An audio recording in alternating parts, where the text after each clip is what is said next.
নমস্কার বন্ধুরা, মিলন হবে কতদিনের আজকের আরেক পর্বের রিভিউ নিয়ে আমি চলে এসেছি তোমাদের সামনে। তবে তোমাদের কাছে এইটুকুই রিকোয়েস্ট রইবে যে এই নতুন ধারাবাহিকের রিভিউটি আশা করব আমরা যে তোমরা খুব বেশি বেশি করে দেখবে, কিন্তু তোমাদের রেসপন্স খুব বেশি করে আমরা কিন্তু পাচ্ছি না। যারা রেসপন্স করছো, যারা দেখছো, তাদেরকে অনেক অনেক ধন্যবাদ। আর যারা এখনও দেখা শুরু করোনি তাদেরকে আমি অনুরোধ করব যে তোমরা কিন্তু অবশ্যই এই ধারাবাহিকের রিভিউটি শুনবে, কারণ তোমাদের রিকোয়েস্টে এই রিভিউটি কিন্তু নিয়ে আনা হয়েছে। আর এটা যাতে আমরা রেগুলারভাবে তোমাদের কাছে নিয়ে আসতে পারি, তার জন্য তোমাদের সহযোগিতা আমাদের প্রয়োজন। আমরা একান্তভাবে সেটা কাম্য করি। ধন্যবাদ। তো শুরুতেই যেটা দেখা যাচ্ছে যে ছেলের বাড়ির লোক তো এবার পঞ্চায়েতে বসেছে, প্রচুর টাকা, সোনা গয়না সব কিছু। তখন এলা বলছে তাহলে তো ভালোই হলো, আমাদের সব কিছু যখন আপনাদেরই, তখন আমাদের ধার দেনা সব কিছুই আপনাদের। এবারও ধারের লিস্ট গুনতে বসিয়েছে। পাড়াতে 20,000, অমুক দোকানে 3 মাসে 4,500, আর আরেকজনের কাছে চিকিৎসা পারপাসে নিয়ে চলো 16,000। মানে এই করতে করতে লম্বা চওড়া একটা লিস্ট বলে। সেটা শুনে ছেলের মা বলছে এ তো লম্বা চওড়া একটা লিস্ট। বলে হ্যাঁ, তবে আপনারা কিন্তু আমাদেরকে বাঁচালেন, এবার থেকে আমাদের আর কোনো চিন্তাই রইল না। নীরা বলছে হ্যাঁ, পাওনাদাররা তো বাড়িতে পর্যন্ত আসে। তো ছেলের বাড়ির লোক এবার রেগে গিয়ে বলছে ছেলের বাবা, না, যেই বাড়িতে পাওনাদার আসে সেই বাড়িতে আমরা আমাদের ছেলের বিয়ে দেব না। তখন বলছে সে কি বলছেন? ওদিকে ঐশী কিন্তু বারবার করে চুপ করানোর চেষ্টা করছে ওদেরকে, মানে কোনোভাবে যাতে বিয়েটা কেচিয়ে না যায়। কিন্তু তারা তো হতে দেবে না, কারণ এতগুলো পণ চাইছে বলে কথা। তো এলা বলছে চিন্তা করবেন না, ধার দেনা তো আপনারা সব মিটিয়ে দেবেন, চিন্তা নেই। আর এদিকে যখন চাকরি পাবে, ঐশী যখন চাকরি পাবে, তখন ও আপনাদেরকে আপনাদের সমস্ত পাওনা গন্ডা বুঝিয়ে দেবে। তখন ছেলের বাবা বলছে দরকার নেই আমার এই বাড়িতে মেয়ের বিয়ে দেওয়ার, আমার MBA ছেলে আমি এমনি এমনি দিয়ে দেবো নাকি, পণ্যা নিয়েই। তখন বলছে ও আচ্ছা আচ্ছা, তাহলে তো আপনাকে ইন্সপেক্টর আঙ্কালের সাথে কথা বলতে হবে একবার। এই নীরা তুই ফোন লাগাতো। যেই এরকম কথা বলেছে অমনি কিন্তু সবকটা একদম অদৃশ্য হয়ে গেছে হঠাৎ করে। মানে তো বলছে কোথায় গেল কোথায় গেল। তখন তো এলা একদম হাসতে হাসতে মানে পাগলের মতো অবস্থা, এরকম একটা ব্যাপার। তখন তার মা বলছে এই অনেক হয়েছে তোর বাড়াবাড়ি, বুঝতে পেরেছিস? এদিকে এলার বোন কিন্তু খুব রেগে গেছে যে খুব ভালো করলি তুই, এটা খুব ভালো করলি, হিংসেতে এরকম করলি তাই না, হিংসেতে এরকম করলি। তুই নিজে তো সারা জীবন আইবুড়ো হয়ে থাকবি, তুই যাকে ভালোবাসিস ওই বধিদা, ও তোকে কোনোদিনও ভালোবাসে না রে, আর ভালোবাসবেও না, সেই জন্য তোর কথাটা বলতেও পারিনি। তুই নিজে আইবুড়ো হয়ে থাকবি বলে আমার বিয়েটা তো সহ্য হলো না। তখন এলা বলছে তুই কি বলছিস, ওরা দেখতে পাচ্ছিস না পণ চাইলো, তুই কি টাকা দিয়ে বিয়ে করবি নাকি, নিজেকে এতটা তুচ্ছ মনে করেছিস? তখন বলছে যে সে মা বুঝে নিত। বলে মা কোত্থেকে পেতো? বলে ধার দেনা করতো, এমনিতে তো ধার করেই সংসার চলছে, তো আর একটু ধার নাই হতো, তোর বিয়ের গয়নাগুলো বেঁচে তো দিয়ে ইনস্টলমেন্টে গয়না নিত, এভাবে বলছে। তখন বলছে বাহ খুব ভালো। তখন বলছে শোন, হিংসাতে তুই এমনটা করেছিস তো তুই সারা জীবন না ঘটকালি করে যাবি, বুঝতে পারলি? কিন্তু তোর বিয়ে কোনোদিনই হবে না, কারণ ওই বধিতা তোকে ইউজ করছে, ঠিক আছে? বধিতা তোকে কোনোদিনই বিয়ে করবে না, তুই তোর ভালোবাসার মানুষকে কোনোদিনই পাবি না, কোনো চাকরিও পাবি না, উপরন্তু সারা জীবন ঘটকালি করে যাবি। এই বলে কাঁদতে কাঁদতে ঐশী চলে যায়, ঐশীকে সামলাতে তার পিপি যায়। ঐশী যখন এলাকে কথাগুলো বলছিল ঠিক তখনই আদিমায়ের মন্দিরে ঘন্টা বেজে ওঠে। তাই এলা মনে মনে বলছে এই খারাপ কথাটার সময় তোমার মন্দিরে ঘন্টাটা বাজতে হতো মা, এভাবে বলছে। এবার তো এলার মাও খুব রেগে গেছে। এলার মা বলছে যে তুই জানিস তোর মামি কি বলেছে, যে 7 দিনের মধ্যে যদি বিয়ে না হয় তাহলে কিন্তু এই বাড়ির থেকে আমাদেরকে চলে যেতে বলেছে। তখন এলা বলছে দরকার পড়লে তাই যাবো মা, কিন্তু তা বলে আমি বিয়ে করতে পারবো না। তবে হ্যাঁ, 7 দিনের মধ্যে বিয়ে করবো না ঠিকই, তবে 7 দিনের মধ্যে একটা চাকরি আমি ঠিক জোগাড় করে নেব। তখন বলছে চাকরি, আর যদি না পাস তাহলে কি হবে? বলছে বয়সটা তো তোর কম হলো না, এতগুলো দিন চলে গেল, না কোনো বিয়ের সম্বন্ধ আসছে, না চাকরি হচ্ছে, না কোনো ডাক আসছে। এলার মা বলছে ও মা, বৌদি তোকে সত্যি ভালোবাসে তো একবার যাচাই করে দেখে নিস। এই বলে কাঁদতে কাঁদতে ওর মা চলে যায়। এলার চোখেও জল। ওদিকে মেঘনার বিয়ের বাসর রাত, তাই ভাই বোনরা সবাই মিলে গিয়ে মজা করছে, গান আনন্দ সব কিছু করছে। আর এদিকে সাইডে দাঁড়িয়ে আছে গোরা।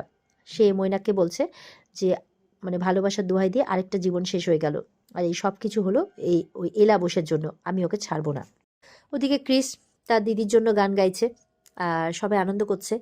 আর এদিকে আরেক ভাই একজনকে বলছে যে ওই নীরা এসেছিল যে, তাই বলছে এলার সাথে যে আরেকজন এসেছিল ওর বোন, উনি এখানে আছেন। বলে আচ্ছা ওর বোন, ও পছন্দ হয়েছে বুঝি?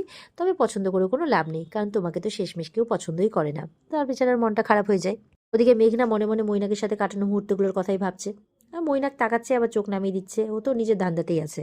ওদিকে এলাও বসে বসে কাঁদছে আর তার বোনের আর মায়ের কথাগুলো ভাবছে, আর বধির সাথে কাটানো মুহূর্তগুলোর কথা ভাবছে। তারপর বলছে যে আমি তো সমস্ত ভালোবাসার মানুষকে তার ভালোবাসার মানুষের সাথে মিলিয়ে দিই, তাহলে আমার রূপকথার গল্প কি কোনোদিনও সত্যি হবে না? তাই ভাবছে। আর ওদিকে ক্রিসের গান শেষ হয়ে যায়, সবাই হাততালি দিচ্ছে। ক্রিসকে তার জিজু বলছে তুমি খুব সুন্দর গাও। ক্রিস বলছে থ্যাংক ইউ। তো ক্রিসকে এবার বলছে যে তুই এই গানটাকে নিয়ে কিন্তু ক্যারিয়ার বানাতেই পারিস, কারণ ব্যবসা তো সব গোড়াই দেখবে।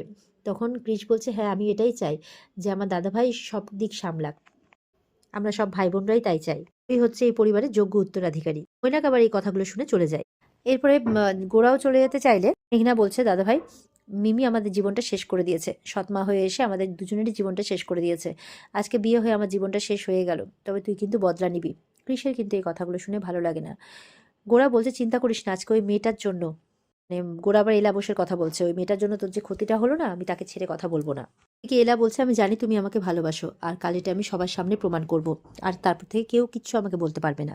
দেখা যাচ্ছে পরের দিন এলা নীরাকে নিয়ে দুজনে মিলে স্কুটিতে করে একটা দোকানে যায়, গিয়ে বধির পছন্দের চকলেট কিনে সেই চকলেট দিয়ে নাকি তাকে তার মনের কথা বলবে, আর তার মনের কথাটাও শুনবে।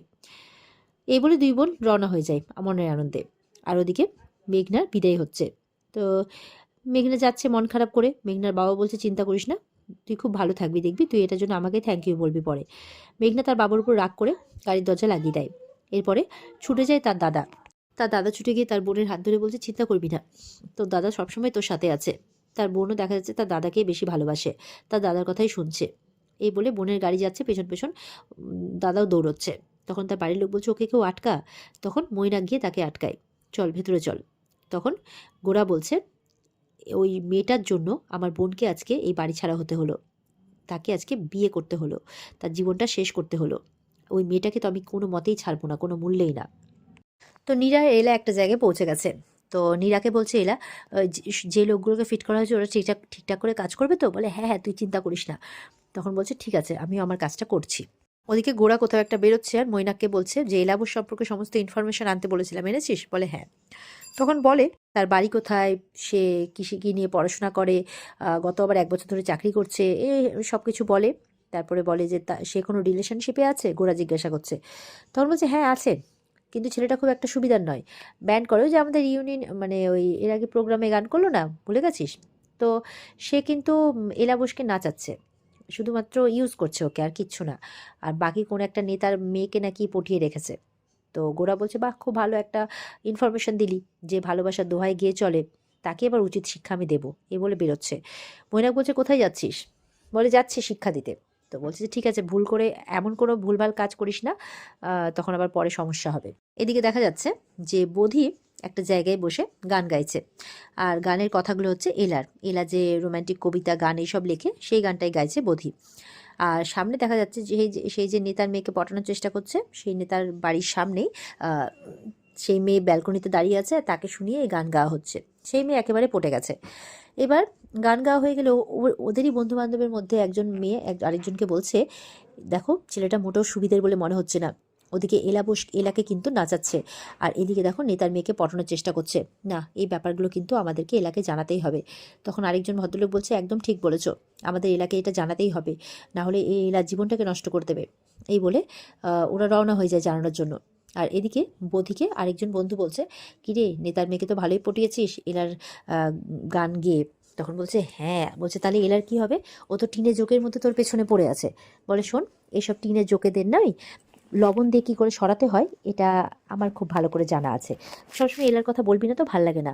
কোনোভাবে শুধু ওর গানের ডায়েরিটা আমি হাতিয়ে নিতে পারলে ব্যাস, ওর চ্যাপ্টার ক্লোজ করে দেবো। ঠিক তখনই পেছনে চলে আসে এলা। এলা বলছে কি ব্যাপার? এলা চকলেটটা দেয়, দিয়ে বলছে কার চ্যাপ্টার ক্লোজ করে দেওয়ার কথা বলছো? বোধি তো একেবারে ঘাবড়ে যায়। আর এখানেই কিন্তু আজকের পর্ব শেষ হয়ে যায়। তো এই ছিল আজকের পর্বের রিভিউ। ভালো লেগে থাকলে পর্বকে লাইক কমেন্ট করে জানাতে ভুলবে না, আর আমাদের সাথে জুড়তে চ্যানেলকে সাবস্ক্রাইব করতে একদমই ভুলবে না। দেখা হচ্ছে তোমাদের সাথে আগামীকালকে। সবাই খুব ভালো থাকবে। আজকের মতো পর্ব এই পর্যন্তই। টাটা।